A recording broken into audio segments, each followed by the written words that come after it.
Welcome class 12। आज हम लोग रेप्लिकेशन ऑफ डीएनए के बारे में बात करेंगे।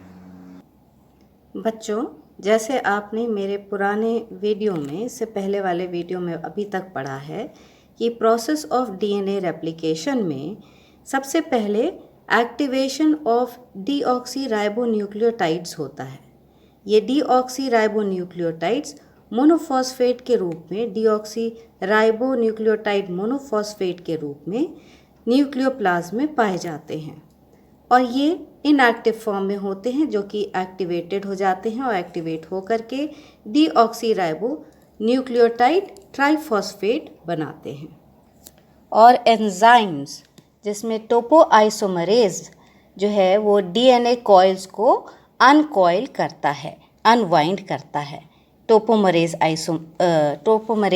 एंजाइम। और दूसरा एंजाइम हेलिकेज हाइड्रोजन बॉन्ड्स को तोड़ता है और इसी प्रकार से आपका ये वाई आकार का रेप्लिकेशन फोक बन जाता है। अब नेक्स्ट स्टेप है formation of RNA primer.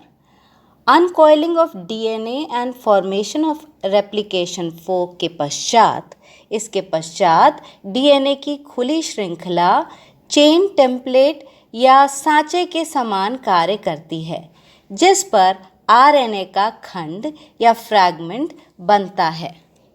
RNA संश्लेषण या सिंथेसिस में आरएनए पॉलीमरेज नामक एंजाइम, जिसे आरएनए प्राइमेज कहते हैं, इसकी मदद से आरएनए फ्रैगमेंट बनता है और आरएनए फ्रैगमेंट प्रत्येक फोक पर अलग हुए डीएनए, ये अलग हो गया, ये फोक है, ये अलग हो करके ये जो प्रत्येक अलग हुए डीएनए स्ट्रैंड पर 5 एंड से 3 एंड डायरेक्शन में बनता है। इस डायरेक्शन में ये बनता है और आरएनए फ्रेगमेंट या चेन को आरएनए प्राइमर कहते हैं। ये देखिए आरएनए प्राइमर बना है। उसके बाद नेक्स्ट स्टेप आ जाता है formation of base pair and elongation of DNA chain.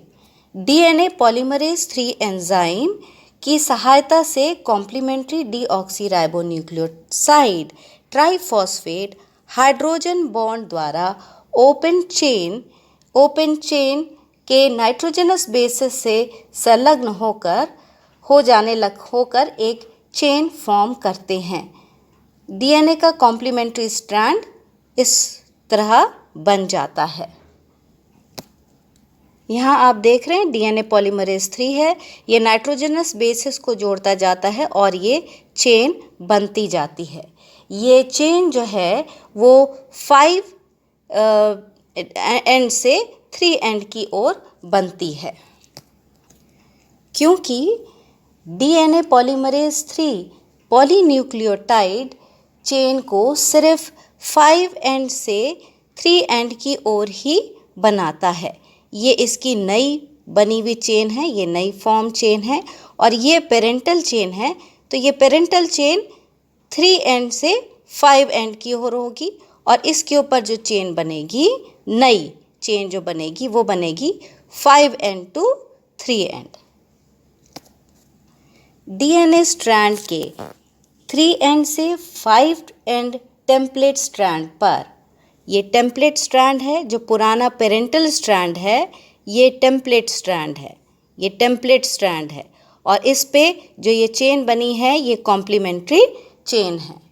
तो डीएनए स्ट्रैंड के 3 एंड से 5 एंड टेम्पलेट स्ट्रैंड पर 5 एंड से 3 एंड डायरेक्शन में बनने वाली नई डीएनए स्ट्रैंड कंटिन्यूअस आगे बढ़ती है, जिसे लीडिंग स्ट्रैंड कहते हैं। जबकि दूसरी ओर 5 एंड से 3 एंड, ये जो पेरेंटल है वो 5 एंड से 3 एंड टेम्पलेट स्ट्रैंड पर बनने वाली नई चेन छोटे छोटे खंडों में बनती है।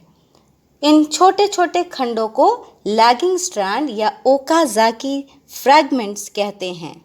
ये स्ट्रैंड्स आपस में लाइगेज एंजाइम के द्वारा, डीएनए लाइगेज एंजाइम के द्वारा पूरी चेन में जुड़ जाते हैं।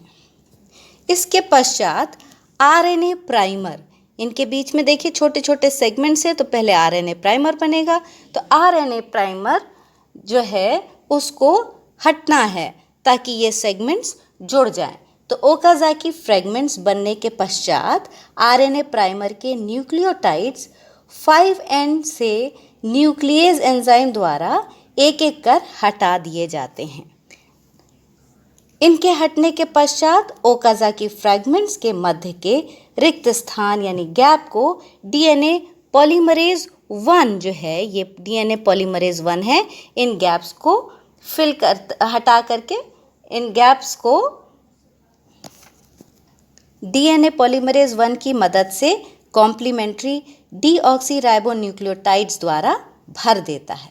इस प्रकार डीएनए चेन फॉर्म हो जाती है। DNA polymerase 1 newly form DNA chain में रेप्लिकेशन के दौरान आए गलत न्यूक्लियोटाइड्स को हटाकर उसके स्थान पर उचित एवं आवश्यक न्यूक्लियोटाइड्स को जोड़ता जाता है। इसे डीएनए का प्रूफ रीडिंग या एडिटिंग ऑफ डीएनए भी कहते हैं। लास्ट स्टेप आपका हो गया टर्मिनेशन ऑफ डीएनए रेप्लिकेशन। तो ये आपकी दो नए स्ट्रैंड्स बन गए हैं। ये डीएनए दो बन गए हैं और इसमें ये आपका पेरेंटल स्ट्रैंड है और ये आपका न्यूली फॉर्म्ड स्ट्रैंड बना है।